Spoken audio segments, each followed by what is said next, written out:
मैं शरारती वाला पहले बता देता हूँ जी। इनको ना ऑरेंज रंग की चीजें मना थी। अच्छा जी। जैसे वो एक कुल्फी नहीं आया करती थी ऑरेंज रंग की, जैसे हम सबको बड़ा शौक होता था। जो भी जिस चीज में भी ऑरेंज होता था उसको मना कर दिया जाता था कि आप नहीं खा सकते। अच्छा जी। तो हम लोग मेरी बहन के यहाँ थे, तो उनके फ्रिज में वो ऑरेंज कॉन्सेंट्रेट होता है ना, जिसको आप बाद में कोल्ड ड्रिंक के तौर पे कन्वर्ट कर लेते हैं, वो फ्रिज में था उनके। हम लोगों को ख्याल ही नहीं आया, ना मुझे ख्याल आया कि मैं उनको ये खबर कर दूं। तो ये 3 साल के थे उस वक्त। अच्छा जी। इससे पहले के किसी को पता चलता, इन्होंने फ्रिज खोला, वो कॉन्सेंट्रेट फटाक से पिया, वापस रखा, फ्रिज बंद किया एंड ही रैन अवे, इससे पहले कि किसी को कोई खबर हो। तो ये तो इनकी शरारत का किस्सा था। लेकिन फिलॉसफी इस तरह की थी कि एक बार उंगली पकड़ के मेरे साथ चल रहे थे। Even at that time he was about 3.5। अच्छा जी। तो उस वक्त ये मुझे बाबा बुलाते थे, अब मुझे डैड बुलाते हैं। उस वक्त इन्होंने मेरी उंगली पकड़े पकड़े ये कहा कि बाबा आपको मालूम है मैं आपसे कितना प्यार करता हूँ। अच्छा। तो मैंने कहा हाँ बताओ बेटा कितना। तो कहने लगी कि जितना खुदा अपने बंदों से करता है। क्या बात है। Which was amazing for a small kid. I would like to clap for him for this. Wonderful. क्या बात है शाहिद भाई। 3-year-old kid. देखो मैं कितना बदल गया हूँ। 3-3.5 साल के बच्चे के मुंह से ऐसे शब्द निकले और ऐसे विचार निकलने, क्या बात है यार, वाह। अच्छा पंकज सर, आपसे क्योंकि कभी सौभाग्य नहीं हुआ मिलने का, जैसे आज की डेट में तो सोशल मीडिया है, कास्टिंग एजेंसीज हैं, बहुत कुछ है, मतलब एक रास्ता पता है कि कैसे जाना है जी। जब आप इंडस्ट्री में आए उससे पहले आप एनएसडी में थे जी। अच्छा, एनएसडी में एडमिशन मिलना बड़ा मुश्किल होता है, और जब एडमिशन हो जाता है, एनएसडी कंप्लीट हो जाता है, लोग अगले ही दिन टिकट कराते हैं, मुंबई आते हैं। और हमने सुना कि आप एनएसडी कंप्लीट करने के 10 साल बाद मुंबई आए, तो कोई एफडी का मैच्योर होने का वेट कर रहे थे आप? 10 साल क्यों आपने वेट किया सर? नहीं, मेन वजह तो ये थी कि मैं तालीम हासिल करने के बाद वहीं पे नेशनल रेपर्टरी कंपनी में प्रोफेशनल एक्टर के बतौर अच्छा जी। काम कर रहा था, तो मैं ज़्यादा एक्सपीरियंस करना चाहता था। फिर उनको मेरी मौजूदगी बहुत मुनासिब नहीं लगी। अच्छा। तो एक दिन गांधी फिल्म में मुझे एक छोटा सा रोल मिला, तो उसकी इजाज़त भी उन्होंने दी, लेकिन बाद में उसी की वजह से निकाल भी उन्होंने दिया। अच्छा जी। तो फिर एक मजबूरी आन पड़ी और फिर वो एफडी तोड़ाना पड़ी।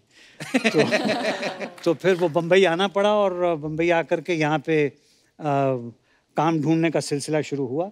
एंड मेरा ख्याल है शायद तकदीर ने ऐसे ही करना था और इसी वजह से हुआ। मुझे किसी से कोई एतराज़ नहीं है।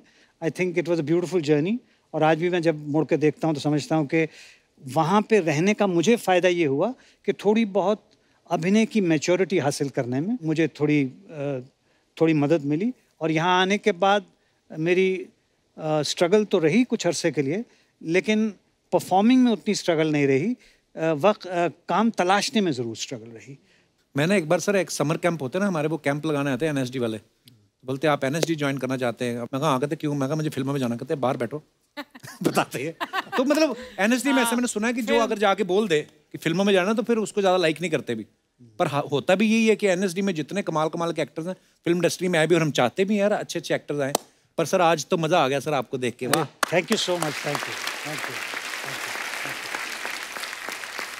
शाहिद भाई, आप जब पहली फिल्म करने लगे थे तो आपने पापा से शेयर ऑब्वियसली किया होगा कि मैं एक्टर बनना चाहता हूँ। कब की बात है जब आपने शेयर किया? मैं आपको सिर्फ पहले तो ये बताऊंगा कि पहली फिल्म के बाद जब डैड ने फिल्म देखी तो मैं फिर खड़ा था कि डैड को कैसी लगी, तो डैड मेरे पास आए। Good, keep working hard. अच्छा। पर म्यूजिक वीडियो वगैरह तो आपने पहले कर चुके थे ना आप? हाँ, मैं करते रहता था। इनफैक्ट डैड को ना सबसे शिकायत होती थी मेरे कपड़ों की, क्योंकि ना मैंने जाली टाइप की टी शर्ट और वो सब मैं पहन के मुझे पहनने की वो टाइम पे that fashion was in their. I was 18-19 years old. मैं बहुत पतला था और मैं ऐसे ही कपड़े पहनता था जहाँ मैं और पतला लगूं। और एक दिन डैड ने मुझे कहा, हम लोग, I still remember, Kali colour की मैंने जाली की टी शर्ट पहनी हुई थी और मैं डैड से मिलने आया, hey dad what's up, what's happening, and dad just kept looking at me. So after some time like, क्या हो गया dad? What are you wearing? It's cool, Dad. It's cool. अंदर सब दिख रहा है बेटा, क्या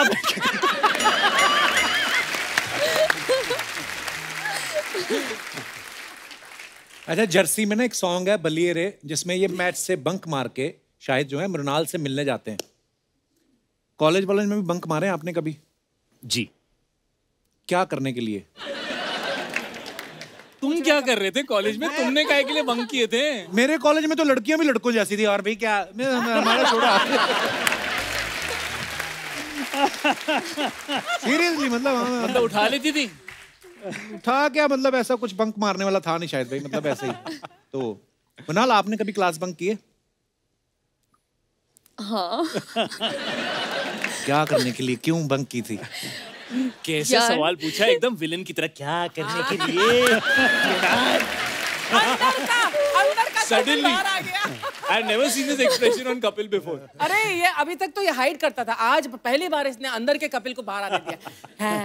और साइड में पंकज सर बैठे, मैं क्या भूल गया। पंकज सर भी कॉलेज स्कूल गए हैं, उनको भी सब पता है क्या क्या होता है। नहीं सर, हाँ बिल्कुल, मतलब मैं भी नॉर्मल सा इंसान हूँ। हाँ, मेरा भी एक जमाना रहा होगा कि मेरे भी अरमान होते होंगे। एक्चुअली बोलते कि अच्छा जब पंकज सर बैठे, अंदर से चाहे पंकज सर का भी दिल कर रहा हो कि मेरे से भी पूछो कुछ कॉलेज की बात है। कमाल है। मुझे अभी सडनली रियलाइज हुआ, हम सडनली जैसे डैड ने बोला ना मेरे भी अरमान थे, मुझे लगा but dad I don't want to hear आपके क्या अरमान थे। मैं भी शायद ओल्ड स्कूल बेटा हूँ। पंकज सर कभी ऐसा हुआ आप एयरपोर्ट पे कहीं जा रहे हो, किसी कोई फीमेल फैन आई हो आपकी, बड़ी तारीफ की हो आपकी कि वाह पंकज सर बड़ा अच्छा लग रहा है आपसे मिलके, कमाल के एक्टर हैं, सेल्फी लेके खूब इम्प्रेस करके उसके बाद बोला हो कि शाहिद से मिलवा दीजिए ना 2 मिनट? ऐसा ये जो उससे पहले आपने बहुत सी बात नहीं की, कही ना कि आप बहुत अच्छे एक्टर हैं, वो है हाँ। ऐसा सब कुछ कोई नहीं बोलता है, सिर्फ आके कहते हैं आप शाहिद के पापा हो, हाँ हैं, शाहिद से मिलवा सकते हो।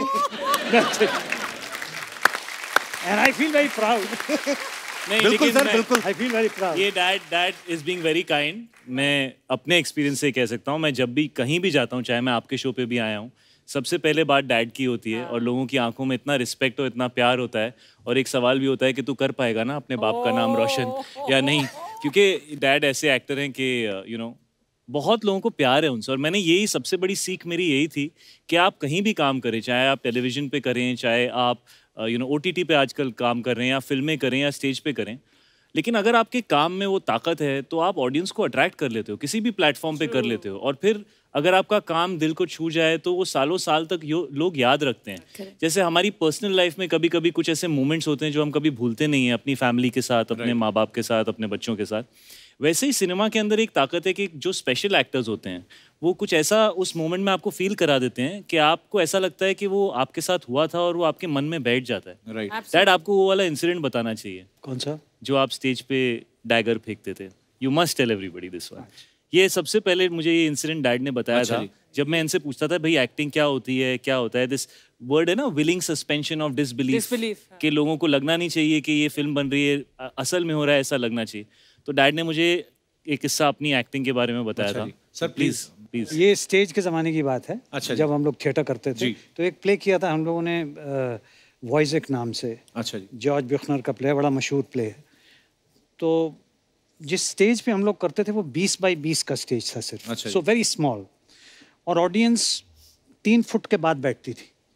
तो एक साहब थे जो काफ़ी थिएटर के क्रिटिक थे और बहुत रिसर्च वगैरह कर रहे थे एक्टिंग वगैरह पे। उन्होंने कहा साहब ये जो आप ड्रामा करते हो इसमें there is no aesthetic distance between the actor and the audience. तो मैंने कहा भाई ये तो सही नहीं है, मेरे ख्याल से तो होता है वो जो डिस्टेंस होता है।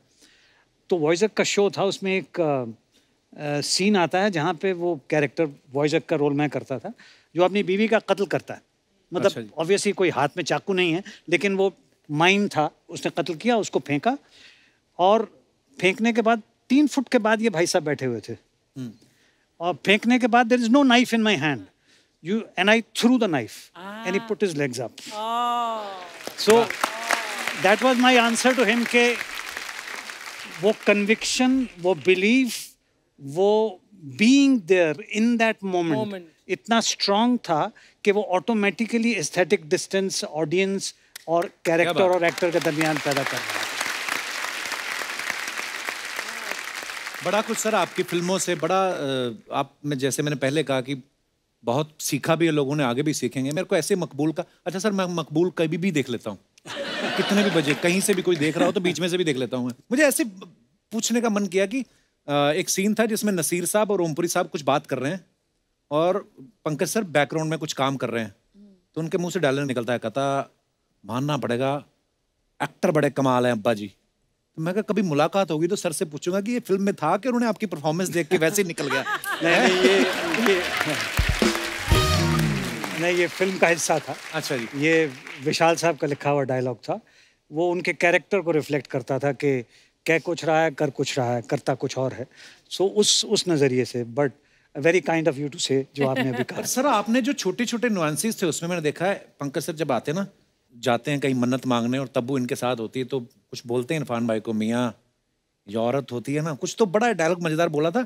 और फिर ना वो जो नाड़ा बांधते हुए आना। सर मुझे ये पूछना है कि आप कभी किसी को देखते हो ऐसे किरदार को कि ये कोई ऐसे चलता होगा, ये ऐसे करके इसकी बॉडी लैंग्वेज होगी, ये नाड़ा ऐसे बांधेगा, ये चीजें कहीं से ऑब्जर्व करते हो आप? जो बेटा कहीं ना कहीं ऑब्जर्वेशन तो होता ही होगा जी, लेकिन जो कुछ भी आप किसी किरदार में भरते हो या लाते हो वो स्क्रिप्ट का हिस्सा होता है, स्क्रिप्ट के बाहर से कहीं नहीं लाते हैं। तो ये मेरा मानना है। ये डैड ना,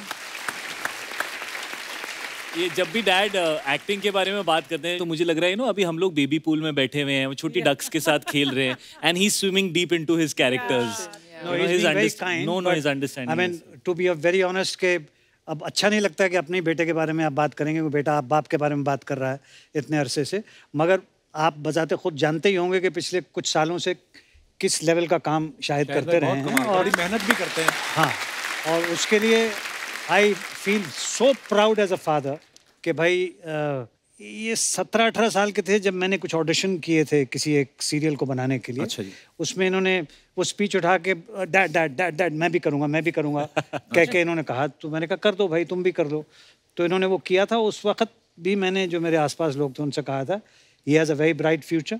और ज़्यादातर डायरेक्टर्स इनको as a good looking boy के तौर पे शुरुआत की थी, बट मेरा ये मानना है बिल्कुल, his strength is in drama, his strength is in ability to act and to understand the atmosphere in which he is working.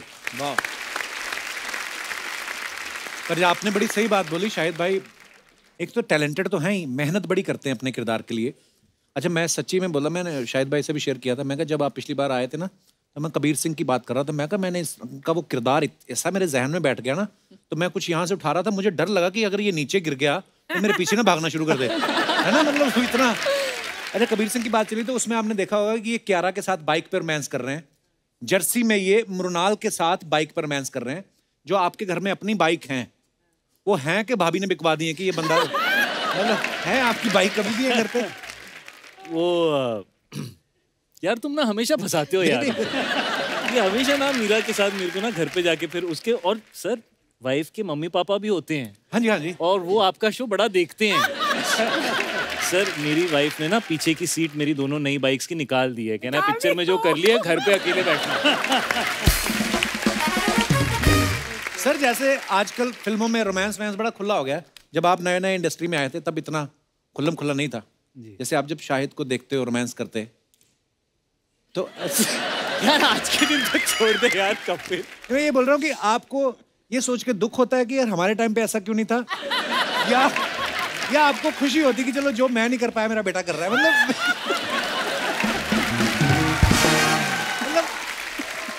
I mean. अच्छा इसका थोड़ा सा ईमानदार जवाब जो है, ईमानदारी चाहिए सर। तो इसका थोड़ा सा ईमानदार जवाब ये है कि जिस तरह के कैरेक्टर्स हमें मिलते थे जी, उन कैरेक्टर्स में इस तरह का कुछ करने का अपॉर्चुनिटी नहीं होती। तो और जब कभी अपॉर्चुनिटी मिली जी तो जो मुनासिब करना चाहिए था किया गया। मगर इनको जब मैं देखता हूँ तो उस वक्त ये होता है कि जो ये किरदार निभा रहा है उस किरदार के तहत अगर रोमांटिक सीन है तो ये उसको सही तरह से कर पा रहा है कि नहीं कर पा रहा, और कर पा रहा होता है तो उसकी सलाहियत को मुबारक देता है आदमी, उसकी किस्मत को नहीं। एक बार जोरदार तालियां हो जाए यार, वाह।